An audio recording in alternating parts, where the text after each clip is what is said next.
Welcome back to the third episode of our fabulous video about our internship with Jeanne-Louise. I'm so proud of my babies. Seriously? You couldn't even do your experiments because they all died on the first step. You will be a terrible mother one day. Not true. I don't control weather. So what could I have done? Your algae are going well, so you cannot judge me on that. True. But you will kill them at the end when I generously gave you some. You really are a monster. Like you did better than me. Of course I did, but the purpose of this video is not to show my superiority. So yeah, my internship. So as Jeanne-Louise explained in our last video, algae are eukaryotic, oxygenic, photosynthetic organisms. She also explained the first part of the photosynthesis, which is the light reaction. For my part, I worked on the second section of it called, very original, the dark reaction. Oh, are we testing the flashlight to go camping? What? No. I just wanted to have a cool effect for my introduction. Oh, disappointing. I thought we were going on a new adventure. Okay, where was I? Ah, yes, the dark reaction. So, as I was going to explain before being rudely interrupted, it is also called carbon fixing reaction, because this is where the CO2 will serve to create glucose. But even if this reaction is light independent, which means it can happen at night, for example, it can't happen without the light reaction. The pigments that Jeanne-Louise is so fond of will capture energy from the sun, and this energy will be converted in another form, ATP, the universal molecule for cellular energy. And it is this ATP that will serve in the dark reaction, and particularly in the Calvin cycle. Without this molecule, the algae wouldn't have glucose and wouldn't produce lipids and, well, to make it simple, it will die. So, without me, you are nothing. This is not what I said either, but again, this is not the subject. So, I'm sure you're like, and what did you do with it? Well, actually, nothing. Wait, what? I mean that I didn't try to change anything about this reaction, but I worked on one element of this cycle, CO2. Oh, yeah, true. I forgot for a moment. Sorry. Yeah, so as I was saying, CO2 is really important in algae culture, but it is also a problem for the environment. CO2 is one of the major greenhouse gases released in the atmosphere. To have a 67% chance of staying below a 1.5 degrees of global temperature rise, the best odds given by the IPCC, the world had 420 gigatons of CO2 left to emit back on January 1st, 2018. Today that figure is already down to less than 350 gigatons. With today's emissions levels, that remaining CO2 budget will be entirely gone within less than 8.5 years. Since 2015 and the Paris Agreement, governments and industries have tried to limit these emissions by developing technologies to capture and store this gas. Problem: these technologies are quite expensive and they are not as widely used as they should be because we don't know what to do with the CO2 captured.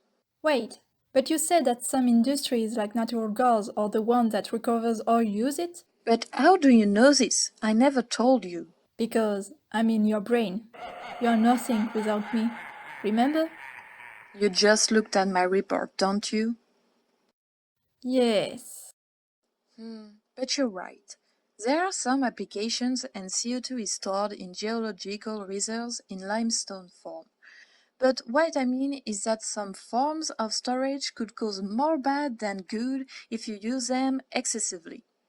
Take the fertilization of the ocean, for example.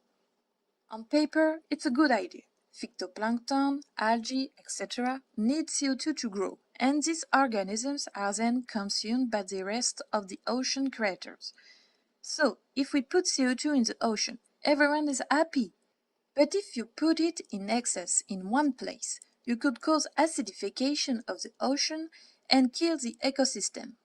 Oh, Yeah, and even if CO2 is reused already, as I said before, it is expensive because of transport cost, etc. okay. But what did you do then? Well, I tried to create a system to capture CO2 from fermentation, store it in a less expensive form, and reuse it in a culture of microalgae. Oh, Yes! So at first, I should have worked with a local distillery to capture that CO2, but as we couldn't go in Scotland, I had to adapt. And this is why I made beer at home. I did two different beers, a classic beer made of barley and a traditional Mexican beer made with pineapple called tepache. why would you create two different beers? Well, at first it was because my first beer didn't ferment well and I wanted to see if my CO2 capture system had a problem. As fruit ferment more rapidly, I just did this as a verification. But after some time, I thought it was also interesting to do this so we could expand the system not only to brewery and distillery, but also wine and cider industries as well as other fermentation-based industry. So the container holding the beer would be linked to a NaOH or hydroxide sodium solution, which would capture the CO2. When CO2 enters in contact with the solution, it will precipitate. At the end of the fermentation, we can recover the precipitate in powder form and chica chica! You have your CO2 which can be transported simply. Okay, but your CO2 would be in the form of sodium bicarbonate? Can algae use it as a CO2 source? And what would you do with the remaining liquid? Would it be dangerous? And this is where the beauty of this system reaches its apotheosis. Not only the algae can use sodium bicarbonate, also known as baking soda, as a CO2 source, but the liquid remaining from the chemical reaction is water. See, I can still amaze you. So just a small amount of this powder would elevate the pH so all algae can't live in these conditions. So I choose Chlorella sorokiniana to do my culture as she can live in this condition. Like Jeanne-Louise, I received my algae in an unconscious step, so I put them in a culture medium for 20 days to wax them up and let them subdivide themselves. Next, I separated their daughters in 6 flasks to cultivate them a little differently. So you can call them daughters, but I can't call myself the mother or call them my babies? Because from you it sounds weird. I mean, you don't even want children in the future.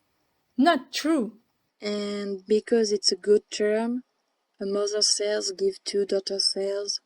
So, on 3 of those flasks, I used my capture CO2 and on the others, I just used the CO2 contained in the air. Like this, I can see if this form influences the size of my algae, the biomass produced, and also, with pigment analysis, see if I put them under stress.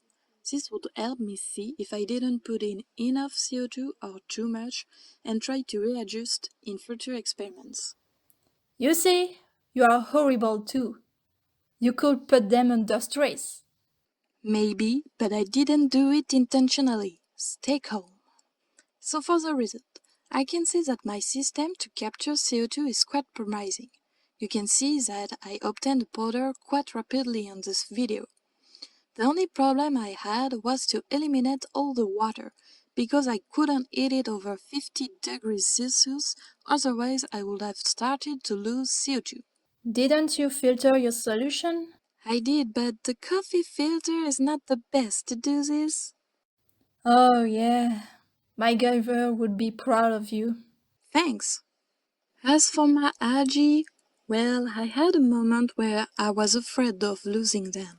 Oh yeah, the famous, why did my flask become white? Not funny? Do I have to remind you that if not for my culture, you would have nothing? Hey, sorry. So yeah, I thought that they were dying, and I lost some of them, but I could keep them growing, and I had enough to do another culture in case the algae in the first flask all died. But I still had time to finish the experiment, and I can tell you that not only could they grow with my source of CO2, but they multiplied at least 10 times more rapidly. Yep. And this concludes our third video about our internship. If you liked it, please come see our last video about it where we explain what we learned from it. Bye bye! Goodbye!